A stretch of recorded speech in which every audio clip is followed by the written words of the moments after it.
Good morning, everyone. My name is Abhijit Ashok Hipparkar. I have been working as an assistant professor in Fulton Education Society's College of Engineering, Fulton. I used to teach the data structure subject. Under this subject, the first program or first practical we are going to perform is the arrays in data structure. So let's start. What is an array?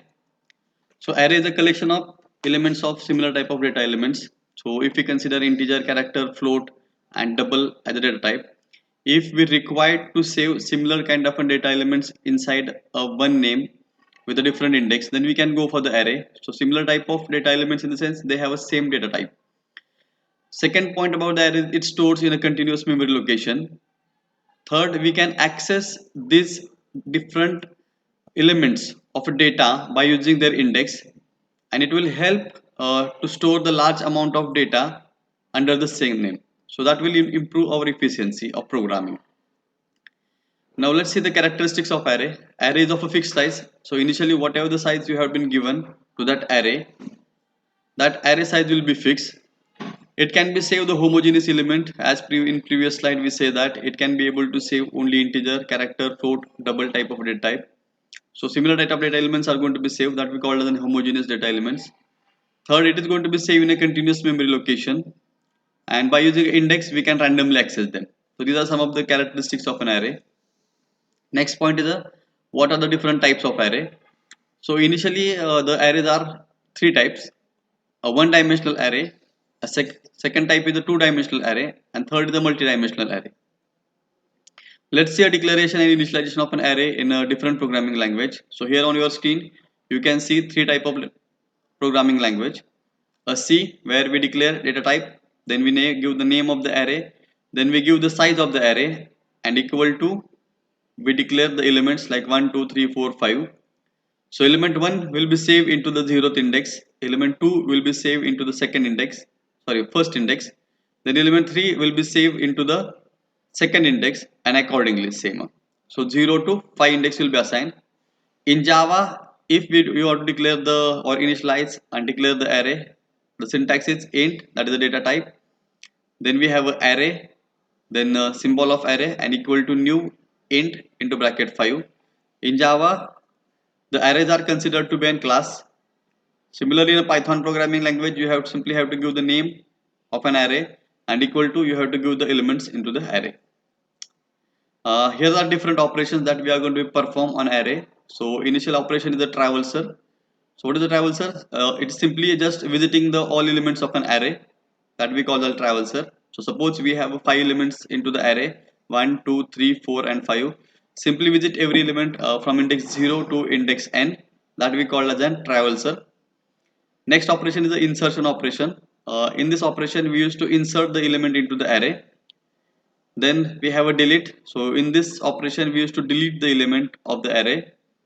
Next is the searching. Suppose you want to search any specific element from the array, then you can use these operations. Probable operations that we are going to be use or the algorithms that those we are going to be use are linear and a binary search.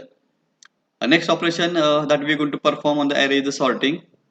So there are two types of sorting: bubble sort and a selection sort. Other than that, there's a various kind of sorts algorithms are available like radix sort, merge sort, etc. Now, what are the advantage and limitations of an array?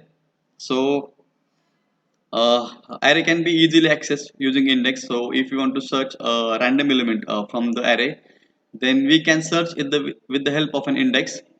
Then it is a memory efficient for similar type of data elements. So, under the one name, we could be able to save multiple values. Then next is the support mathematical operations. So suppose on a multiple data elements you want to perform some of the mathematical operations. In that case, we can go for the arrays. So under the one name we save the multiple elements, and through that multiple elements we can perform different mathematical operations: addition, subtraction, multiplication, division, etc. Now, what are the limitations of arrays? So suppose the limitations of arrays of a fixed size. So suppose initially you create an array of 5 size and you insert only a few elements, that is only 2 elements, then the remaining 3 slots are empty, and this is nothing but the wastage of your memory. Another case is there where if you want to insert 10 elements and you initially create the array of size 5, In that case, you cannot be able to increase the size of array. So those are one of the limitation. And second is the insertion and deletion is a costly operation. So if suppose you want to insert the specific element into a specific position, in that case, you have to shift all the other elements indexly. Similarly, if you want to delete a specific element from the array, in that case also you want to uh, again adjust the all elements. So that's we can say that insertion and deletion is somewhat costly into the array operations. So what are the applications of an array? So some applications where we can use arrays. Sorting, as we have previously seen. Searching is one of the application. Then image processing. Then implementation of data structures like stack, queue, heap. These are some of the in general applications. Other than that, when you are going to create some of the large softwares, there also to store the similar type of data element, we can go for the array. So these are the applications of array. Here is a simple basic program of an array where we have seen the addition of an array, but we'll take an real life example, and there we will implement the code itself. So let's go for the code. So we'll implement it on the online compiler. So here we use online JDB compiler, which provides this kind of a template to you. So initially we have a int, then we declare the array with size 5.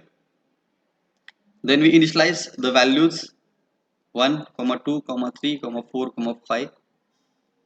So the first element, that is here 1, it's still save at index 0. Then let's print this array. To print the array, we use a for loop. So for int I is equal to 0, because index starts from the 0.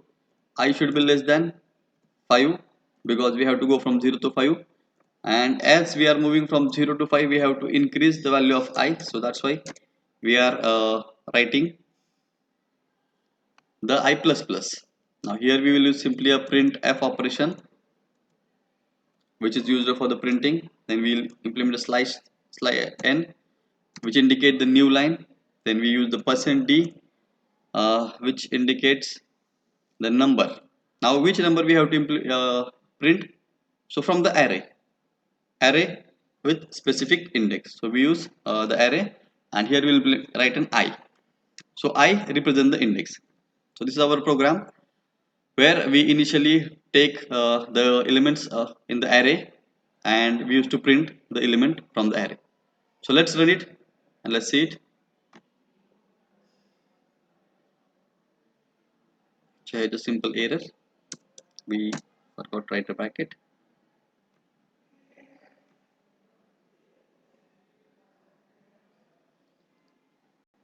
I, so int I. So here you can see that the elements are printed. So 1, 2, 3, 4, and 5. These are elements present in the array. Those get printed. So thank you very much for watching this video.